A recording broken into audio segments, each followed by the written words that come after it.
from? Vermont. Vermont. Yep.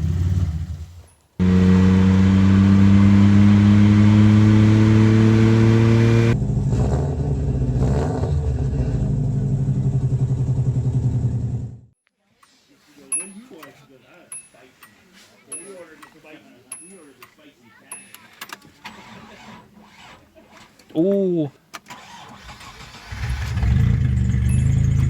That belt squeaks a little bit, but it goes away.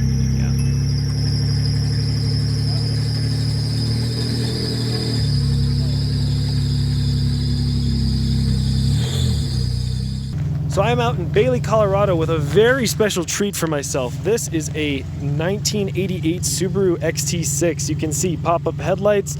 Headlights go up. It's actually sporting some 2.5 RS wheels, which I think look really good on it. It does have some rust issues. The guy's only asking $1,000 for it, but there you see it. XT6 full-time, all-wheel drive, four-wheel drive, and this thing is just awesome. I want one super bad. It is lacking a muffler, but that just lets you hear the 6-cylinder engine better. And it's just this crazy wedge with the wrapped rear windshield, long doors. It's a coupe, and there's just so many cool little features in this car. It's got one center windshield wiper.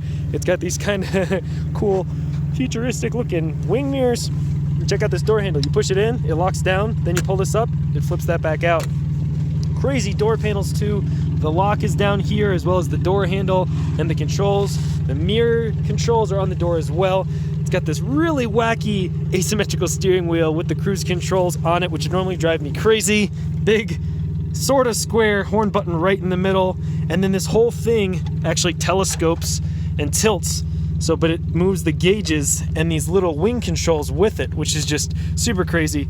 And so it's all really adjustable. So this pull steering lift actually lets you move the entire column up and down like that, whereas that lever down below lets you move the entire assembly further down. It's kind of interesting. So there's like a double adjustment. I'm not even 100% sure what that's about.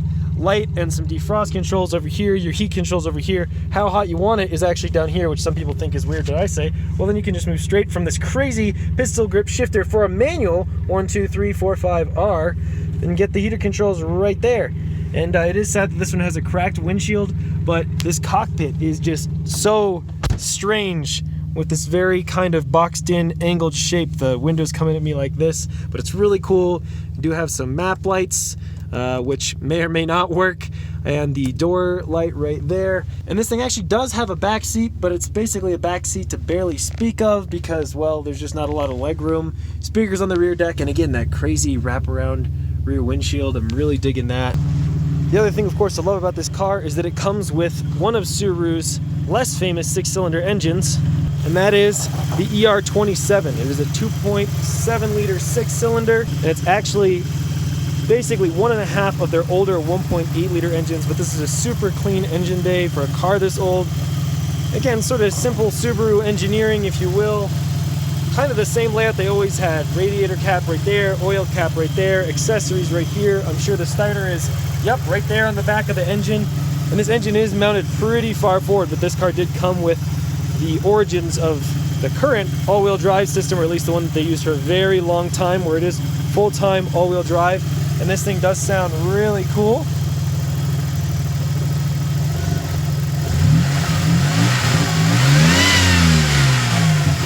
It's got a beautiful noise to it.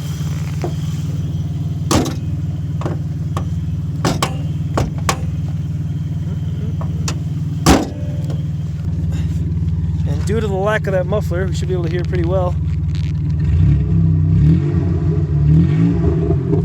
Love it. So I'm going to take you for a quick test drive.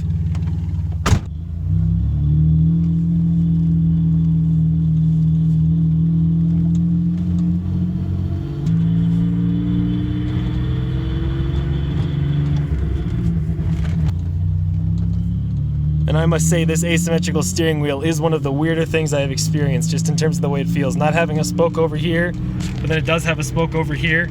Yeah. That's kind of crazy. Let me make sure my door is all the way shut here. All right, I got a significant distance down the road, and I gotta say, look at how cool this shifter is. It's sort of like a rotary ball in there, all covered up, no real boot to speak of, and I kind of love the way this feels when you're shifting. Wah, wah, wah, you know what I'm saying?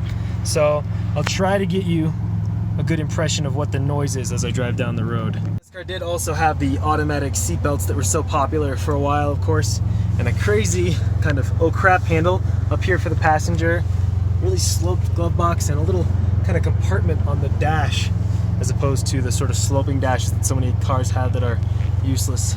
Plus the booted headrests. So yeah, let's try to get back out on the road.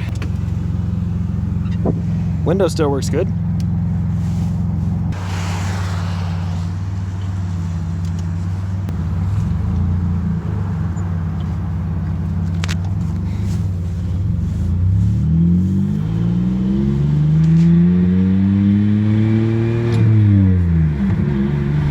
It's got pretty decent low down torque for an old beast.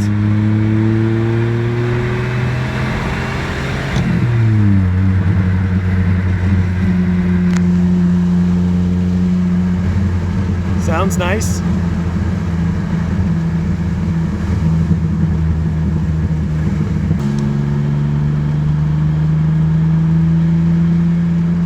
It does feel pretty solid despite having the suspension messed with since the air suspension failed in the past, well, 30 years.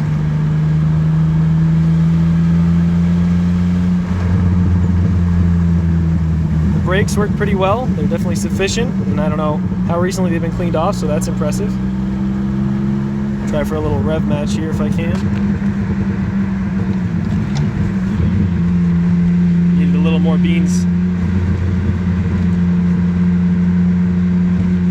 Let's try that again.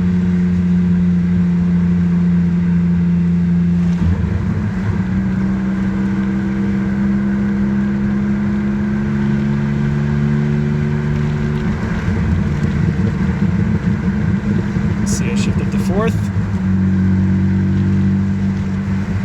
We're going downhill. We'll give it a downshift to third. Some crackle pop there. Then we're headed for some uphill twisties. So why don't I downshift to second?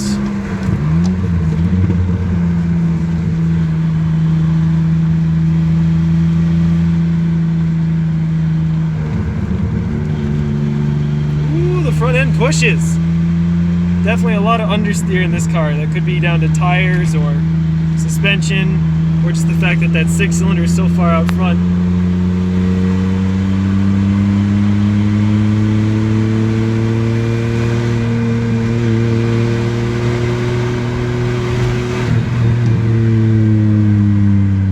It does make some good noises.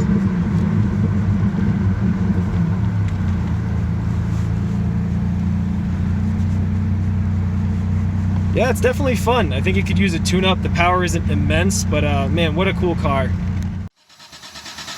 Where are you from? Vermont. Vermont. Yep. The guy who's selling and I had a nice long conversation about Subarus and other cars, DSMs, all sorts of stuff. Clearly have some common interests, but it was a super cool car. Awesome to see. It's going to be on my mind. I would love to buy it if it was closer, but it is in Colorado. So we'll see what happens. I wouldn't mind flying out to pick up a car. That's like an ideal goal for this channel. So, you know, thank you all very much for watching, and I'll catch you soon on 802 Garage. Unexpected cut to snow-covered WRX. What's up, everybody? I just wanted to come in here at the end and say, first of all, thank you so much to my current Patreon supporters. One of my good friends, David, is supporting the channel heavily, so thank you so much to you. Really awesome. And I also have several others who are helping me out, including Evan Ford, The BG, Roy Gillotti, Dave, and of course, long-term viewer and supporter, Lin Chester. So thank you so much to all of you. And I did just recently release a Patreon-only video on the WRX. We actually tried to get it out of the ditch here when all this snow wasn't here. Literally, all this new snow fell in the last 48 hours, but I tried to get it out of here. Clutch is super smoked, still lots of cool WRX noises, lots of fun, and also some little sneak peeks of MR2 stuff. So if you want to watch those videos, please go over, check out the Patreon, and become a supporter at any level, and you get access to those exclusive videos that are a lot more rambling and just stuff that I don't want to put on the main channel, and lots of sneak peeks and behind the scenes. Other than that, I just wanted to say I will be mixing up the content from here on out. I do have a lot more road trip content to put out And I hope you all are enjoying that. I really do want to get it out there just as like a permanent record and fun stuff. And I'm still working behind the scenes, but I'm also going to be putting out garage upgrades and progress and tools. And then, yes, updates on the project cars. Winter has been crazy here at 802 Garage, but I'm doing my best, and I appreciate all your support as always. So thank you so much. Like the video. Let me know if you made it all the way to the end. Please leave a comment down below. You know I'll always get back to you. And if you're new here and you made it all the way, please subscribe. Thank you so much, and see you soon on 802 Garage, everybody.